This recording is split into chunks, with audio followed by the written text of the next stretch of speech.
talking about today was born from an offhand comment from a friend. You can't just keep making art about your room. Resistant to criticism as ever, I rejected this completely.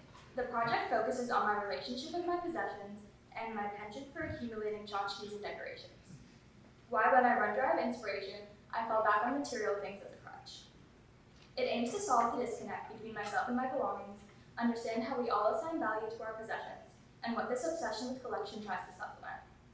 This came to fruition through dozens of paper tags. My process began with research, first into museum databases and accession numbers, and then with the neuroscience and psychology surrounding issues of object attachment, object recognition, and value judgment. From these months of research and deliberation came the idea of separating objects from their physical form, turning them into data.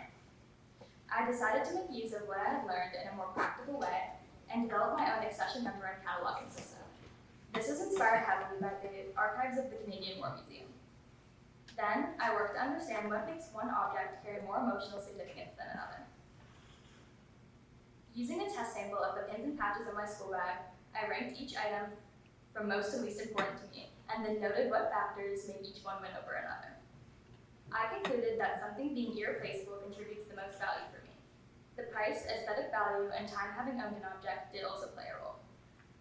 Size also contributed to an overall trend of importance, although this might have had more to do with how well each object performed its function. In the case of bag decor, the bigger a patch or a pin was, the better job it was doing at decorating. At this point, the phrase, "What object would you say first if your house is on fire?" had been repeated pretty constantly by myself and those around me. I then decided to make a paper tag for each item I wanted to catalog. My working process is to individually scan each tag and then use the resulting image, once manipulated in Procreate, to create a tag pattern. These were then printed, information about the objects was written on them, and they were burned. The tags themselves became the artwork because they are a universal sign of ownership, whether something has been purchased or gifted. Finding a medium that lent itself to the meaning of the project was very important to me. Because of the burning house analogy, each one was burned from an amount of time corresponding to the value I assigned to it, or the order it would be saved from this hypothetical fire. This shows the qualitative data of the object, its emotional value. The tags themselves are a quantitative representation. These two opposing forms of data are represented in harmony through these tags. The size of each tag corresponds to its real-life size through an inch-to-pixel ratio I created. If I could do this project over again, I would work on my precision. Some of the tags that are supposed to be of identical dimensions are pretty off, and child-safe craft scissors tend not to go between this handiwork. I most of all wish that my many months of research were better reflected in the finished result, but the tags stood stronger without explanation. The monotonous nature of the project's process and its many minutiae allowed me to spend a lot of time researching each object and help me reconnect with my belongings. The tags are very simplified versions of the objects that they represent.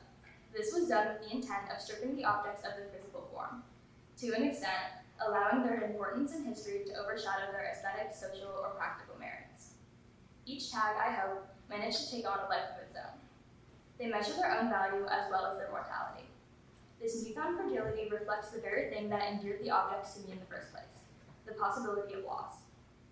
In its broadest sense, my art as a whole, as well as these tags, have become greatly about control. In this case, it came from the belief that if I simply consumed the right things, I would be self-satisfied and immune to the need for community, but simultaneously also attracting the right kinds of community in surplus. Through this project, I was able to assert control over my relationship with my things, but I also attempted to relinquish this incessant need for control of others' perceptions of me. Thank you.